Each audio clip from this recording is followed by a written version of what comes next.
पक्षी खुशी खुशी रहते थे। इस जंगल में एक छोटी सी चिड़िया रहती थी।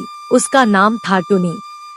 वह बहुत ही खूबसूरत गाने गाती थी और जंगल में हर किसी के दिल को छू जाती थी। टुनी का एक बहुत अच्छा दोस्त भी था जिसका नाम था कालू। कालू एक बुद्धिमान कौवा था और हर कोई उसके पास अपनी समस्या लेके आता था। कालू बिना किसी भेदभाव के सबकी मदद करता। एक दिन टुनी ने सुंदर से अंडे दिए। वह उस अंडे को बहुत ही ध्यान से रखती थी क्योंकि उसमें उसका प्यार और आशा थी। उस अंडों में कुछ ही दिनों में छोटे छोटे बच्चे निकलने वाले थे। टुनी इस वजह से बहुत ही खुश थी।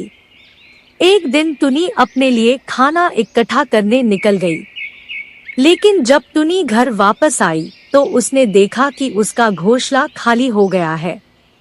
घोंसले में कोई अंडे नहीं थे और पूरा घोंसला खाली पड़ा था। यह देखकर उसका दिल टूट गया। टुनी रोती हुई कालू के पास गई और उसे अपनी दुख भरी कहानी बताई।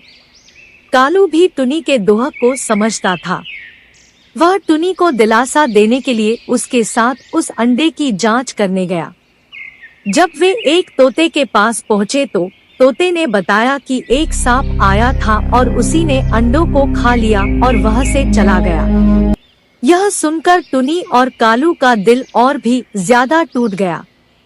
फिर उन्होंने मिलकर तय किया कि वे उस सांप को ढूंढकर उससे प्रतिशोध लेंगे। जंगल में बहुत ढूंढने पर वो सांप मिल गया। टुनी ने उस सांप को अपनी चोट से ऐसा पीटा कि सांप घायल हो गया और टुनी को बोले कि वो ऐसा कभी नहीं करेगा। उसके बाद सांप वह से चला गया और जंगल में कभी नहीं आया। टुनी और कालू ने एक साथ मिलकर उस सांप को हराया और इस वजह से उनकी मित्रता और भी बढ़ गई। फिर थोड़े दिनों के बाद टुनी ने फिर से अंडे दिए और वो फिर से बहुत खुश हो गई।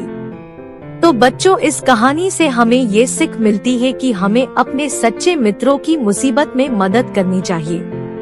मदद करने से दोस्ती और भी मजबूत हो जाती है।